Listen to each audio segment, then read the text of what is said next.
Avant de commencer l'épisode, laisse-moi te parler de mon partenaire affilié Evolume, mon application de méditation guidée dont je parle longuement dans l'épisode 15.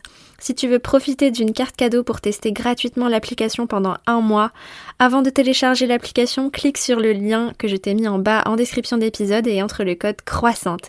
Tu auras accès à l'application gratuitement avec toutes les fonctionnalités et les rituels de méditation quotidiens pendant 1 mois.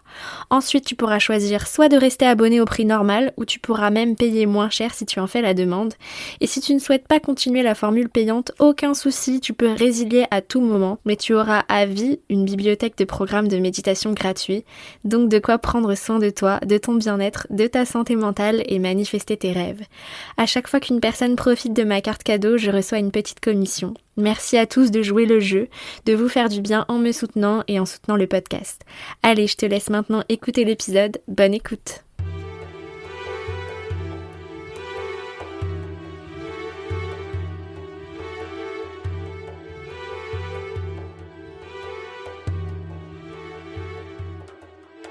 Hola tout le monde, comment ça va?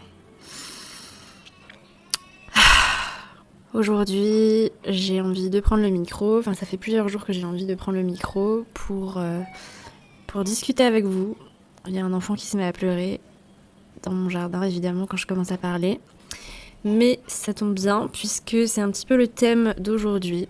Aujourd'hui, j'ai envie de parler de santé mentale, de dépression, de moments de down, de comment traverser les moments de down qui font partie de la vie, qui font partie de la cyclicité de la vie et qu'il faut accepter. Parce que la vie, c'est pas un long fleuve tranquille, c'est une tartine de merde et on en mange un peu chaque jour. Non, la vie c'est magnifique, mais c'est vrai que c'est magnifique aussi parce que des fois c'est compliqué. C'est difficile, on se met dans des états qui font qu'on n'est pas bien, on réagit mal à certaines situations, on a des blessures et on a l'impression que c'est de notre faute parfois. Et on se flagelle encore plus d'être dans des états comme ça parce qu'on a tout pour être heureux. Et c'est un peu le sujet de cet épisode parce que c'est ce que je traverse en ce moment. Depuis 15 jours, moi ça va pas trop. Ça va pas trop parce que c'est comme ça, qu'il y a des moments comme ça, parce que voilà, j'aime pas trop, vous le savez, remettre la faute sur l'astrologie, etc. Mais c'est vrai que en ce moment particulièrement, il y a 6 planètes qui sont en état de rétrograde. Donc pour ceux qui connaissent pas, il y a plusieurs planètes, donc dont Mercure, je sais qu'il y a Vénus aussi, Jupiter, je sais plus exactement quelle planète, mais il y en a 6 qui sont en rétrogradation, c'est-à-dire que en gros, ce que c'est censé faire, c'est que les énergies et les thèmes qu'ils influencent sont censés être challengés pendant ces moments-là, et on est censé un petit peu prendre du recul et surtout ressentir en fait des choses du passé, etc. Des émotions enfouies qui remontent. Et je le sens très très fort. Et je suis pas la seule. Je suis pas du tout la seule. Je suis complètement déprimée. J'ai pas mal de mes copines aussi qui sont déprimées. Ma mère, ma grand-mère. Et je sais que vous aussi, j'ai fait un sondage sur Instagram il y a quelques jours. Et vous êtes beaucoup à ressentir ça aussi, qu'en ce moment, tout fout le camp. Donc voilà, j'avais envie de discuter avec vous de tout ça pour vous dire un petit peu mes prises de conscience, mes réflexions, mes outils pour aller mieux. Voilà, c'est pas un podcast où je vais me plaindre pendant 1 heure, c'est un podcast où je vais essayer de vous montrer mes outils pour faire face à tout ça, pour accepter. Et j'en ai aussi profité pour vous ouvrir une boîte à questions dans ma story Instagram et vous m'avez posé une petite dizaine de questions et je vais essayer de tout y répondre pendant ce podcast pour qu'on puisse discuter ensemble et être ensemble, voilà, parce que ça sert à ça en fait les réseaux sociaux, c'est être ensemble. Alors par quoi je commence? Bien évidemment j'ai plein de trucs à vous dire, mais j'ai pris des notes, mais j'ai déjà la gorge serrée, j'ai l'impression que je vais partir dans tous les sens et je sais pas quoi dire. Donc point par point. Comment je me sens? Alors déjà, c'est une question qui m'a été posée. Comment vas-tu, Louise? Bah écoutez, merci beaucoup de me poser la question. Donc comme je le disais, ça va pas du tout. Si, en vrai, tout va bien, il n'y a rien de grave. Mais il y a 2 semaines, j'ai commencé à me sentir un peu lasse, à me sentir un petit peu avec zéro inspiration, pas trop d'énergie, un petit peu inquiète, je sais pas ouf. Ensuite, il y a une semaine, je me suis embrouillée avec mon potentiel copain. Voilà, on n'est pas encore ensemble, mais on a un espèce de début de relation très intense. Et on a eu un petit coup d'éclat, Non, c'est pas ça, c'est pas un coup d'éclat, c'est un... On a eu une embrouille, en gros. On a eu une embrouille sur un sujet qui est très triggering pour moi, puisque en gros, il y a son ex qui est dans le tableau. Donc pour ceux qui me suivent assidûment et qui savent mon histoire avec les hommes, dont j'en ai parlé dans des épisodes, notamment un épisode où je vous raconte mon expérience avec une médium. En gros, je vous raconte que la plupart de mes histoires d'amour dans le passé se sont terminées de façon horrible, puisque la plupart de mes ex m'ont quitté pour retourner avec leurs ex, de façon très récurrente. Et en gros, voilà, là, mon nouveau mec m'a du coup annoncé que son ex voulait le revoir, s'expliquer, etc. Donc même si il m'a dit que lui, il avait pas envie de se remettre avec elle, blablabla, j'ai littéralement pété un plomb puisque ça a rouvert une blessure qui visiblement n'est pas complètement refermée. Et du coup, voilà, notre relation est un petit peu partie en sucette du fait de ce cassage d'ambiance, on va dire. Et bref, tout ça pour dire que d'un seul coup, je me suis retrouvée dans les mêmes états psychologiques de détresse affective et émotionnelle que des états dans lesquels je me mettais il y a longtemps en fait. J'étais dans un état... déjà, je ressentais en fait des peurs et des émotions de blessures d'il y a 2 ans. Et pire que ça, même, je me retrouvais dans des états, des choses que je ressentais quand j'avais 16 ans, 19 ans, 20 ans, voilà. Et à ce moment-là, tu te dis, voilà, quand tu recommences, je pense que ça nous arrive tous, en fait, ça prend différentes formes, et tu sais, où t'as des aspects de ta personnalité, de ta sensibilité, de tes émotions sur lesquels tu travailles. Voilà, quand t'as des phases de dépression, tu travailles sur toi. Désolée, c'est mon chat qui fait n'importe quoi sur mon bureau. T'as des états de dépression, tu travailles sur toi, ça va mieux, et tu penses que t'as transcendé tout ça, et que tu t'es transformé, que t'es une nouvelle personne. Et quelques années plus tard, bam, tu te retrouves dans cette situation, et tu te dis, putain, mais merde, j'ai pas changé, je suis toujours la même idiote qui tombe amoureuse des mêmes mecs, ou que sais-je, qui ressent toujours les mêmes choses, ou qui répète toujours les mêmes schémas, et là, on se flagelle. Voilà, j'ai vraiment eu le sentiment de step back, en fait, de revenir 10 ans en arrière, de me reconnecter avec mon ombre, en fait, c'est ça, en fait. Avec mon ombre, avec les parties de moi dont j'ai honte, que j'ai essayé de modeler, d'améliorer, de faire rentrer dans la lumière.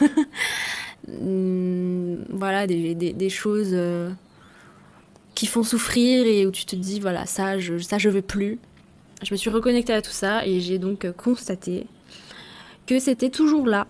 Et la semaine dernière aussi, j'ai lu le livre de Chloé Bloom qui s'appelle Déployer l'amour de soi et qui parle beaucoup de tout ça en fait. Et donc je pense que comme j'ai lu ce livre la semaine dernière, ma pensée et mes mots vont sûrement être beaucoup influencés par les mots de Chloé. Je conseille ce livre si vous pouvez le commander sur... Enfin non, pas sur Amazon, dans votre librairie, pardon.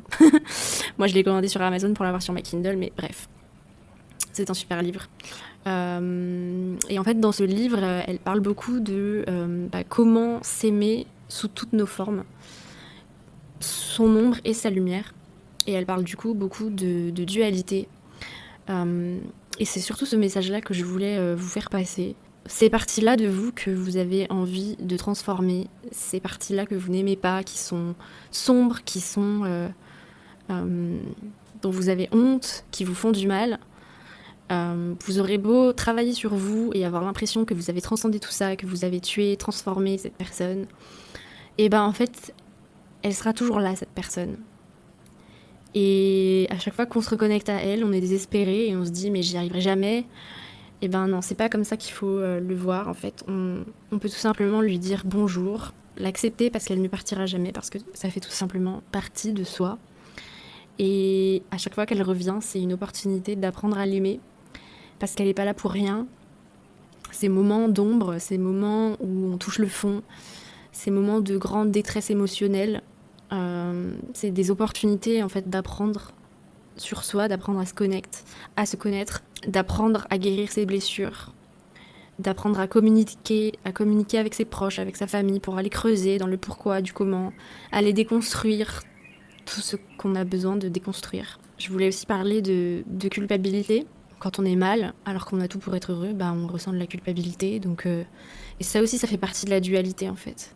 Quand on est dans la dualité, on culpabilise d'être mal, alors que être mal, ça fait aussi partie de nous, ça fait partie de notre entièreté, et on doit aussi nous aimer quand on ressent tout ça. L'amour est un peu la réponse à tout, et l'amour de soi, c'est la clé de tout.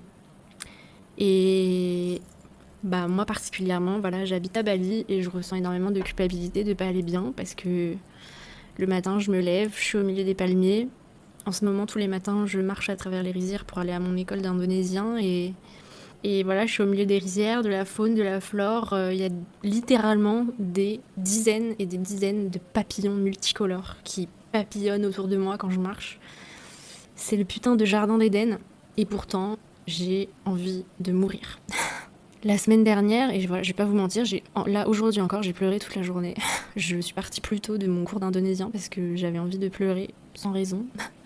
Je suis partie aux toilettes et je suis partie en plein milieu du cours parce que j'étais déprimée et que j'avais envie de pleurer dans mon lit. Et j'ai parfois littéralement envie de mourir. J'ai vraiment des pulsions de me faire du mal.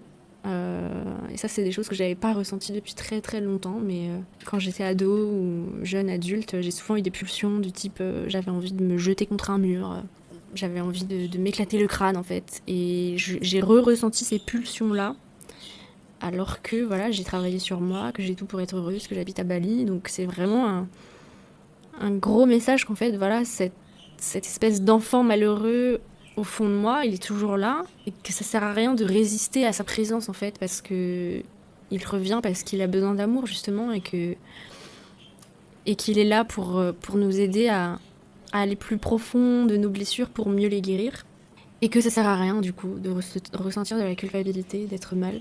Je suis tombée sur un article sur Facebook qui disait que Gossip Girl avait 15 ans. Il y a 15 ans que Gossip Girl est sorti. Et je me suis rendu compte que Gossip Girl, c'est la première série que je regardais en streaming sur mon PC dans mon lit quand j'avais du coup 13 ans, 14 ans. Et je me suis rendu compte que putain, ça fait 15 ans que je passe ma vie dans mon lit, sur mon ordi, à streamer des séries. Et ça, je me culpabilise beaucoup aussi là-dessus, parce que je passe énormément de temps dans mon lit à regarder des séries, quand bien même je suis à Bali. Mais t'as fini de tout faire tomber là ? Mon petit chat. Et en fait, je me rends compte en ce moment à quel point je suis introvertie. Et il y a une personne qui m'a... Je vais essayer de répondre à vos questions en même temps, parce que vous m'avez posé des questions qui sont totalement alignées avec ce que je voulais vous dire aujourd'hui. Donc il y a une personne qui m'a posé la question. Il y a une personne qui m'a demandé ton bilan à ce stade d'expatriation, et vas-tu rester à Bali ? Voilà. Je me rends compte à quel point je suis introvertie. Et en ce moment, en fait, depuis quelques jours, à la fois, je commence à avoir des amis, mais à la fois, la solitude commence à me peser, et je me rends compte à quel point je suis introvertie. Notamment dans mon cours de bahasa indonésien, où je vais tous les matins. En fait, c'est un cours où on est 8 et on parle indonésien en fait. Donc au début on faisait beaucoup des exercices et tout sur un support, un cahier machin, et là maintenant ça fait, du coup là c'est la 4e semaine, et maintenant on fait que parler en fait. Le prof pose des questions et chacun parle, et il y a enfin une discussion mais en indonésien du coup. Et moi je suis introvertie et j'arrive pas trop à parler s'il y a plus de 4 personnes autour de moi, ce qui fait que en fait je laisse les gens parler, j'arrive plus à suivre la conversation, je me sens pas bien. Et au bout de 2 heures de cours comme ça, je sors, je me sens épuisée et je me sens agressée par les gens qui me parlent en fait. Et je rentre chez moi et je tape une sieste et je veux plus parler à personne. Et je me rends compte en fait à quel point je suis introvertie et à quel point j'ai besoin d'être seule, à quel point en fait je me recharge dans la solitude. Et ça fait me rendre compte aussi par rapport à la culpabilité que j'ai pas à me culpabiliser de pas être si sociable que ça, de pas réussir à me faire énormément d'amis, que ça sert à rien que je me compare à tous ces gens qui arrivent à Bali et qui en 2 semaines font plein de soirées, vivent en colocation avec 3 personnes, qui ont plein de potes et qui partent tout le temps au week-end avec plein de gens et qui sont trop heureux et qui ont plein de gratitude pour leur nouvelle famille qui se sont créées ici. Ce n'est pas mon cas. et, et en parlant de famille, en fait là, je me suis rendu compte aujourd'hui que c'était pas si facile que ça, que en fait, je pouvais pas vivre, je pouvais pas passer autant de temps sans ma famille parce que là, je suis partie, ça fait plus de 9 mois et je comptais pas rentrer tous les ans. Je comptais pas rentrer souvent et jusqu'à présent, ça ne me manquait pas et je ne voyais pas le problème. Et depuis quelques jours, en fait, je ressens vraiment le besoin de voir ma famille. Et j'étais déprimée et je ressentais une grande tristesse et je savais pas pourquoi. Et ma mère m'a appelée aujourd'hui et elle m'a avoué que elle était comme moi, qu'elle ressentait vraiment qu'elle était en dépression en ce moment parce que je lui manquais trop, que c'était pas possible de passer 9 mois comme ça sans sa fille, qu'il fallait qu'on fasse quelque chose, qu'elle respectait mes choix de vie mais qu'elle se voyait pas vieillir en me voyant une fois par an ou une fois tous les 2 ans, que c'était inenvisageable. Et du coup, on a pleuré toutes les deux pendant 2 heures en FaceTime. Donc, l'expatriation, ouais, c'est sympa, mais c'est vrai que je comptais m'expatrier pour arrêter de prendre l'avion tout le temps pour partir en vacances. Et je me rends compte qu'en fait, je vais sûrement devoir prendre l'avion pour voir ma famille plus souvent que ce que je n'aurais fait pour partir en vacances. Donc, ouais, ça me questionne pas mal en ce moment. Est-ce que je vais rester à Bali ? Je ne compte pas revenir vivre en France. Et je compte continuer mon aventure à Bali. Là, j'ai dépensé 1 600 € pour avoir un visa 2 ans que j'attends encore. Je viens de claquer 250 € dans une école d'indonésien pour apprendre l'indonésien. Donc non, je ne vais pas rentrer maintenant. Je compte toujours rester ici, mais je pense que au bout de 9 mois, je crois que j'ai besoin de faire une pause bientôt. Je suis censée aller en France dans 2 mois. Peut-être que je vais avancer mon voyage et que je vais venir plus tôt, rester un petit peu plus longtemps, je sais pas. Et en même temps, je commence à avoir des amis ici, j'ai de plus en plus d'affaires, j'ai un chat qui m'a adopté, je sais pas quoi faire de lui si je dois partir, enfin c'est compliqué. Donc voilà, en ce moment beaucoup de questions par rapport à tout ça. Oui, je voulais vous parler un petit peu de tout ce que je fais pour aller un petit peu mieux. Et il y a quelqu'un qui m'a posé la question d'ailleurs. Ton outil préféré pour switcher une humeur négative ? Alors la semaine dernière, quand j'ai commencé à aller très très mal, j'avais une grosse colère, une grosse tristesse et des pulsions de me faire mal. Et ce qui m'a énormément aidée, et j'ai ressenti le besoin de le faire, c'est de faire une grosse séance de sport. Alors moi je fais très peu de sport, enfin genre de fitness et tout, ça faisait des mois et des mois que j'en faisais plus. J'ai grave saigné les lives avec Sissimua et j'avais l'application TSE pendant 1 an et demi. Et je faisais beaucoup de sport au moment du Covid, etc. Et j'ai arrêté pour me focus sur le yoga avant d'aller faire un yoga teacher training. Et depuis, j'avais pas trop fait de sport. Et là, j'avais envie de m'y remettre parce que ma meilleure amie Maë fait désormais partie des coachs sur l'application Train Sweat Fit de Sissimua. Donc, je voulais absolument tester le programme où elle était intervenante, quoi. Et ça m'a fait trop du bien aussi, du coup, de faire une séance de sport dirigée par ma meilleure pote. Et ça m'a fait énormément de bien. Une bonne séance de sport où tu te butes. Clairement, tu vas au bout de la douleur en mode jumping jacks et mountain climbing. Il n'y a rien de mieux quand tu ressens de la colère, je pense, que d'aller te défouler. Et le sport aussi, ça fait sécréter de la dopamine, donc c'est important pour synthétiser la sérotonine, etc. Donc c'est clairement un outil incroyable pour évacuer le stress et créer des hormones qui vont faire qu'on va se sentir mieux, on va ressentir plus de joie, etc. Donc c'est vraiment un outil incroyable pour switcher son énergie. Et sinon, vous pouvez faire du yoga, de la méditation aussi. La semaine dernière, du coup, j'ai fait une grosse séance de sport. J'ai pris une douche froide et j'ai fait une séance de méditation, sound healing. Et ça allait beaucoup, beaucoup, beaucoup mieux après. J'ai été dîner avec des potes, j'avais plus du tout la même tête, ça allait beaucoup mieux. Bon voilà, après, la vie c'est des up and down. Un coup tu vas mieux et puis 2 jours après, ça reva pas bien. Et voilà, l'essentiel c'est de continuer à prendre soin de soi. Et ce que je me suis rendu compte aussi, c'est que plus ça va, donc tu retournes forcément souvent dans des états où t'es pas bien, mais quand même avec l'âge et avec l'expérience, t'as de plus en plus d'outils pour aller mieux. Voilà, maintenant j'ai des outils comme le yoga, la méditation, le sport, l'alimentation. C'est des outils que j'avais pas avant. Quand j'étais pas bien, j'étais en panique, je savais pas quoi faire, j'avais envie de m'ouvrir les veines et je savais pas quoi faire et t'étais obligée de subir. Maintenant, voilà, avec le recul, je sais comment faire pour prendre soin de moi, pour ne pas plonger, ne pas me noyer en fait dans le mal-être. Et donc ces outils, bah voilà, c'est ce que je viens de vous dire. Il y a aussi le fait, par exemple, la lecture, faire de la peinture, aller se balader. C'est des trucs un petit peu bateaux, mais vraiment ça marche. Et après, comme disait ma copine Laura aussi, bah, on n'a pas forcément toujours la force d'utiliser ces outils. Parfois, on a besoin d'aide. N'hésitez pas, si vous traversez une période vraiment de mal-être et que vous ne savez pas quoi faire, à en parler, à demander de l'aide, à contacter des psychologues, à trouver quelqu'un qui pourra vous aider. Et du coup, on m'a demandé aussi quels sont les aliments à privilégier pour remonter le moral, se booster, pas dans le sens comfort food, mais plutôt boost de l'humeur stimulant. Alors en fait, dans l'alimentation, pour tout ce qui va être les précurseurs de la sérotonine, de la dopamine, etc., vous avez le tryptophane et la tyrosine, donc qui sont des acides aminés, qui sont surtout présents en source végétale dans le soja, dans les algues, la spiruline, les vitamines du groupe B, donc tout ce qui va être légumineuse, pois chiches, haricots, lentilles, le soja, donc tout ce qui va être tofu, le lait de soja. Vous allez avoir aussi l'avoine qui est riche en acides aminés.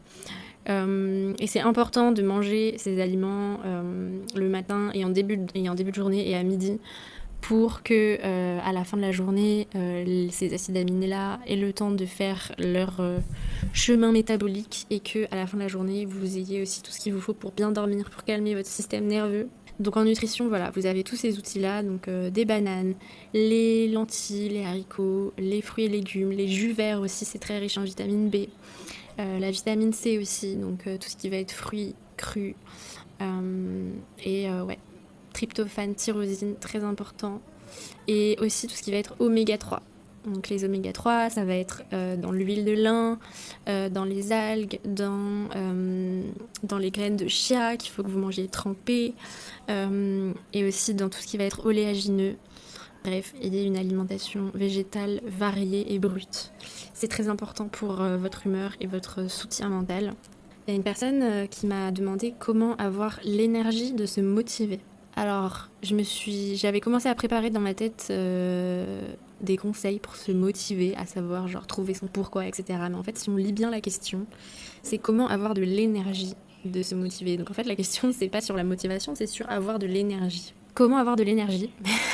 Eh ben, il faut dormir, il faut se reposer, il faut prendre soin de soi, il faut bien manger. Voilà, c'est des trucs bateaux, mais c'est la réalité. La flemme, c'est une énergie qui, en Ayurveda, qui est aggravée en fait. Enfin, c'est une énergie qui vient. La flemme, c'est une énergie qui vient du dosha Kapha. Kapha, c'est l'élément terre et eau dans votre corps. C'est l'énergie, une énergie lourde en fait. Et quand on a trop de Kapha en soi, un des symptômes, c'est justement cette flemme et ce manque d'énergie. Et pour aller contre cette énergie, il faut se bouger, il faut du feu. Il faut réveiller le feu intérieur, donc avec une alimentation qui soit à la fois légère mais réchauffante, voire piquante, donc manger des épices, ce genre de choses. Le brossage à sec, ça fait du bien, prendre des douches froides, faire du sport, faire des respirations type Kapalabhati, les respirations de feu, ce genre de choses. Pour avoir de l'énergie, il faut respecter son énergie aussi. Qu'est-ce que je fais dans ma vie qui m'épuise et qui ne me sert pas ? Comment est-ce que je peux maximiser en fait l'énergie que j'ai pour m'en servir à faire des choses qui me sont réellement utiles pour mon épanouissement? Ça, c'est des vraies questions à se poser. Et il y a une personne qui m'a demandé par où commencer pour adopter un mode de vie plus sain. Il y a tellement de conseils partout. Bah alors là, c'est vraiment pas pour faire mon moment autopromo marketing. C'est vraiment la réponse la plus sincère que je puisse te donner, Chloé. C'est de consulter un ou une naturopathe. C'est vraiment le meilleur conseil que je puisse te donner parce que pour adopter un mode de vie plus sain, il faut apprendre à se connaître. Et comment on apprend à se connaître? On n'apprend pas à se connaître forcément qu'en s'observant.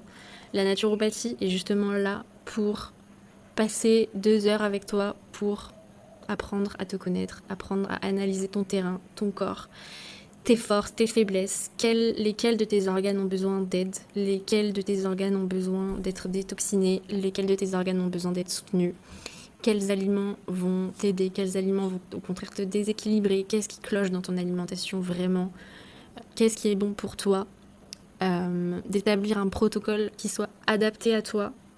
La naturopathie, c'est 100% individuel. Vous pourrez trouver effectivement sur internet des milliards de conseils et vous y perdre dedans parce que ce n'est pas individualisé. Quand on est en tête-à-tête avec un naturopathe, avec une naturopathe ou avec moi, je vous passe au peigne fin et vous avez un accompagnement 100% sur mesure, adapté à la fois à votre corps et à ce que vous avez besoin, mais aussi adapté à votre mode de vie et à ce qui va être possible pour vous de mettre en place. Et investir dans un accompagnement naturopathie, en fait, c'est faire des économies de temps et d'argent parce que vous allez aller droit au but dans un temps optimisé, puisque vous payez quelqu'un pour faire des recherches pour vous, en fait. Vous n'avez plus besoin de chercher, vous n'avez plus besoin d'avoir de charge mentale. Moi, c'est vraiment ça que je propose à mes clientes, c'est de vous donner sur un plateau tout ce dont vous avez besoin, tout ce qu'il faut faire pour prendre soin de vous. Vous n'avez plus qu'à choisir ce qui vous arrange parmi plusieurs choix. Vous faites ce qui vous convient le mieux, ce qui vous prend le moins d'énergie, ce que vous aimez le plus faire pour vous transformer. Et un naturopathe, il n'est pas là justement pour vous donner plein d'informations, il est là pour vous transformer. En tout cas, moi, c'est mon approche. Je veux vous aider à vous transformer, à enfin être soulagé, de ne plus être inquiet, de ne plus savoir quoi faire pour son bien-être, de ne pas savoir quoi manger, de ne pas savoir qu'est-ce qui est bon de manger à la fois pour soi mais aussi pour la planète.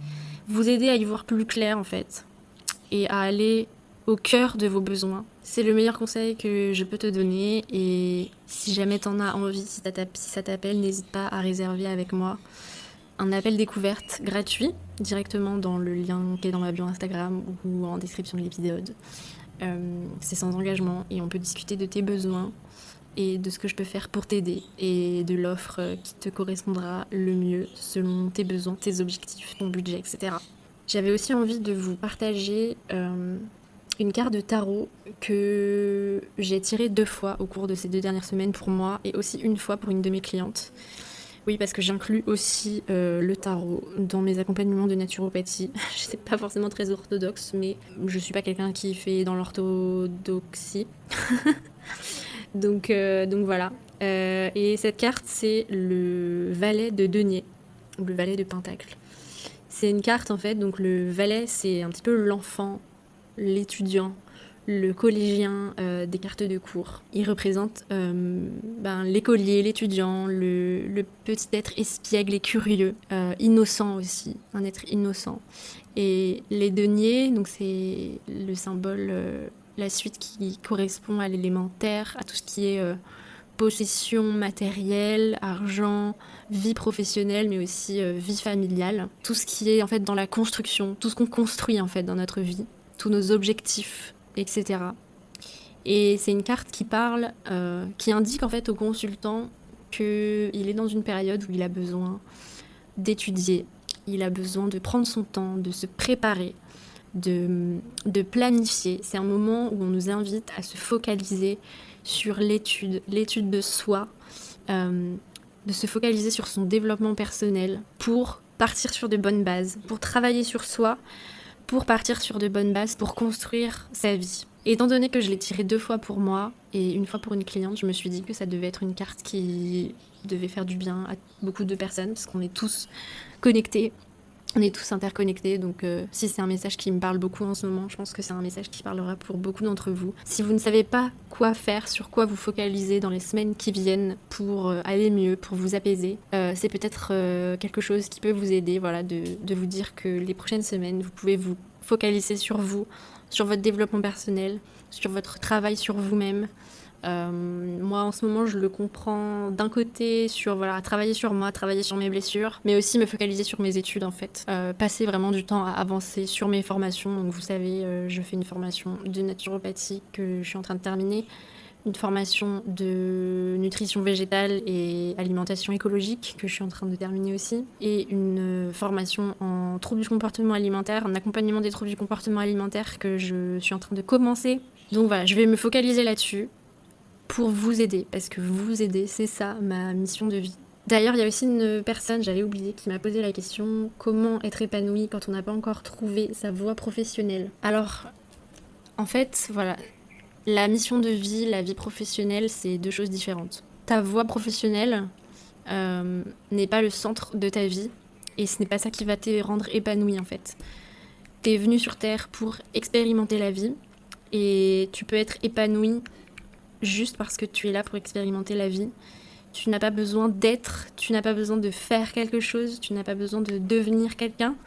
Tu es déjà parfaite comme tu es. Ton épanouissement, tu vas le trouver en acceptant qui tu es, en vivant dans l'instant présent. Le retour à l'instant présent, ça c'est un outil incroyable pour aller mieux. Je sais pas pourquoi j'en avais pas parlé plus tôt dans ce podcast, mais quand on revient à l'instant présent, on se rend compte qu'on n'a pas de problème. Parce que tous nos problèmes et toutes nos inquiétudes, elles viennent soit des regrets du passé, soit de l'inquiétude pour l'avenir. On peut être épanoui maintenant, parce que maintenant, tout va bien. On n'a pas besoin de s'inquiéter pour l'avenir, ni de regretter le passé, ça sert à rien. Il faut juste faire confiance à la vie. Si t'as pas encore trouvé ta voie professionnelle, c'est ok, tu peux juste expérimenter, aller là où tu as envie, et juste être heureuse maintenant en fait. Parce que je peux t'assurer que si t'es pas heureuse maintenant, c'est pas en devenant quelqu'un ou en allant vivre à Bali que tu seras heureuse en fait. Ça, crois-moi sur parole. Le bonheur n'est pas à l'extérieur. Et ça, c'est un gros message aussi dans le livre de Chloé Bloom, Déployer l'amour de soi. Et je pense que c'est aussi le message principal que j'ai reçu ces dernières semaines, parce que, bah oui, le bonheur, il est en soi, et le malheur est en soi. Et que vous soyez au top du top de votre carrière, propriétaire d'appartements, riche, ou que vous soyez à Bali, ça ne changera rien du tout. Tout est à l'intérieur de vous. Donc revenez à vous, revenez à l'instant présent. Prenez le temps de voir à l'intérieur de vous maintenant ce que vous ressentez maintenant. Prenez une grande inspiration, fermez les yeux et demandez-vous comment ça va maintenant, qu'est-ce que je ressens maintenant. Revenez aussi à la gratitude de ce que vous avez maintenant. La gratitude, c'est pas être remercié pour les choses qu'on a obtenues ou qu'on va avoir, ou des possessions, etc. C'est la satisfaction de ce qu'on a déjà en fait. Ça voulait rien dire ce que j'ai dit, putain. Vendredi dernier aussi, j'ai fait ma première séance de Reiki et ça a été hyper difficile pour moi. Je pensais que j'allais être juste tranquillou à dormir sur une table pendant une demi-heure, une heure. Et en fait, je me suis directement mise à pleurer. J'ai ressenti beaucoup de... Et oui, mon chat est dans sa litière, je ne sais pas si vous entendez. J'ai fait ma première séance de Reiki et c'était très inconfortable. J'ai pleuré, j'ai ressenti beaucoup d'inconfort au niveau de la poitrine, au niveau du cœur, au niveau de mes clavicules, ma phobie. J'en ai parlé souvent sur ce podcast de ça, et en ce moment, ces derniers temps, je pensais que ça me laissait plutôt tranquille, et c'est pour ça que je l'avais pas mis comme intention pour cette séance de Reiki. Et en fait, dès qu'on a commencé, je l'ai ressenti, et ma copine Eva qui m'a fait la séance de Reiki a tout de suite vu, et on en a débriefé ensemble après, que j'avais un gros blocage et un gros poids au niveau de l'espace du cœur. Et je sais pas si vous avez déjà fait du Reiki, mais c'est quand même assez puissant parce que j'ai vraiment ressenti l'énergie qui pesait, qui partait de moi. Et ma pote du coup m'a dit après qu'il y avait des chances que je me mette à pleurer sans raison dans les jours qui viennent. Et bah bingo, aujourd'hui, voilà, c'est ça qui m'est arrivé ce matin à mon cours de Bahasa. Et quand ça nous arrive, en fait, il faut juste accepter parce que ça nettoie, en fait. Ces moments de down, c'est aussi des moments de purge émotionnelle. On a besoin de traverser ces moments de down et de pleurer pour nettoyer les choses. Et ce sont des cadeaux. Ces moments sont des cadeaux, en fait. Parce que peu importe ce qui nous arrive, ayez la foi que ça nous arrive pour qu'on nettoie des choses, pour qu'on travaille sur soi, pour être prêt énergétiquement pour la suite des choses qui vont nous arriver. Donc ces moments sont importants. Et c'est aussi ça la dualité, c'est que... En fait, Chloé Bloom, dans son livre, elle explique que la dualité, ça n'existe pas parce que tout est la même chose sur un curseur. C'est-à-dire que l'ombre et la lumière, c'est la même chose, mais à des degrés différents. La joie et le malheur, c'est la même chose, mais sur un curseur. C'est deux choses sur un même curseur, en fait. Voilà. Je sais pas si vous voyez l'image, mais lisez le livre de Chloé Bloom, ce serait beaucoup plus clair. Mais en gros, l'un n'existe pas sans l'autre. Donc en fait, quand on parle de dualité, genre, quand on se prend la tête à se dire, d'un côté, je suis quelqu'un de jovial, mais en même temps, je suis souvent triste. Mais en fait, on est tout ça. On peut être ceci et cela en même temps. Et il n'y a pas de joie sans malheur. Il n'y a pas de lumière sans ombre. Il n'y a pas de joie d'être avec les autres sans un peu de solitude. Vous voyez ? Et oui, j'avais oublié, mais donc il y a une personne aussi qui m'a clairement posé la question, comment vis-tu la solitude, facilité aux difficultés à rencontrer de nouvelles personnes à Bali ? Bah voilà, c'est ce que j'ai répondu en début d'épisode. Je sais pas si c'est ta question, mais j'ai répondu, Pauline. Donc j'espère que j'ai suffisamment répondu à ta question sur le fait que la solitude, c'est quelque chose qu'il faut accepter quand on est introverti. Moi, c'est mon cas. Si tu te sens déjà souvent seul, si t'es face à la solitude déjà beaucoup quand t'es en France, tu le ressentiras aussi à l'étranger. Et ça changera rien en fait. Que tu sois à l'étranger ou que tu vives chez toi, même si chez toi forcément t'es plus entouré par tes potes, etc. Tu recréeras forcément les mêmes conditions. Je sais pas si je suis la meilleure personne en fait pour répondre à cette question parce que j'étais déjà très solitaire en France. Et donc je reproduis le même schéma de solitude ici. Et ça me dérange pas plus que ça en fait parce que du coup je suis introvertie et j'ai besoin de solitude. Je ne supporte pas en fait d'être avec trop de gens, d'entendre parler trop de gens autour de moi. Je ne supporte pas passer de longues heures à avoir plein de conversations avec plein de gens. Ça me fatigue. Mais voilà, il y a toujours cette dualité où des fois je me culpabilise parce que je fais pas assez d'efforts pour avoir plus d'amis. Mais en vrai, il y a toujours moyen et ça vient avec le temps et il faut être ouvert. Et j'ai aussi découvert il y a pas très longtemps que sur Bumble, on pouvait se mettre en mode recherche d'amis. Et j'ai testé et il y a plein de filles cool, donc ça peut être une technique concrète pour casser la solitude si tu ne trouves pas d'amis. Tu peux t'inscrire sur Bumble et trouver des copines. Voilà. Bon, je crois que j'ai abordé tous les sujets que je voulais aborder. Je sais pas si ce podcast était un gros fouillis brouillon. J'espère que je vous ai apporté un petit peu de réponses, que vous avez apprécié, que vous êtes content, que vous allez mieux. N'hésitez pas à m'écrire, à m'envoyer un message sur ce que vous ressentez, sur ce que vous avez pensé de ce podcast, si vous avez envie de répondre à ma réponse à votre question. Voilà, je serais ravie de discuter avec vous. Et pour celles qui seraient curieuses de faire un accompagnement avec moi, n'hésitez pas à réserver un appel découverte gratuit pour qu'on discute ensemble de comment je pourrais vous aider à prendre soin de vous. Donc voilà, gardez la force. Je pense qu'avec cette nouvelle lune en balance, déjà, ça va venir adoucir les relations. C'est une lunaison qui va apporter de l'harmonie dans les relations. Inch'Allah. Et voilà, dans tous les cas, tout est passager dans la vie. Donc si vous êtes au creux de la vague, croyez-moi, vous allez remonter la pente très vite. Et dans tous les cas, tous ces états négatifs, entre guillemets, sont des cadeaux pour vous permettre d'apprécier et d'être encore plus présent pour les moments de joie qui vont forcément revenir. La joie et l'amour revient toujours. Donc voilà, ce sera le mot de la fin. Je vous fais des très très gros bisous et je vous dis à très très vite. Je suis présente pour vous sur Instagram, par mail, whatever. Et voilà, même si je pense que je vais peut-être refaire une petite détox Instagram très bientôt, peut-être une détox tout court d'ailleurs, peut-être que la semaine prochaine je vais faire une détox, genre je vais acheter un package de jeûne, jus, soupe, hydrothérapie du côlon, massage, etc. Je vous en parlerai peut-être plus. Mais bref, voilà, je termine l'épisode ici, je vous fais des gros bisous, gardez la pêche, prenez soin de vous, mangez bien, dormez bien, et voilà, je vous aime. Gros bisous.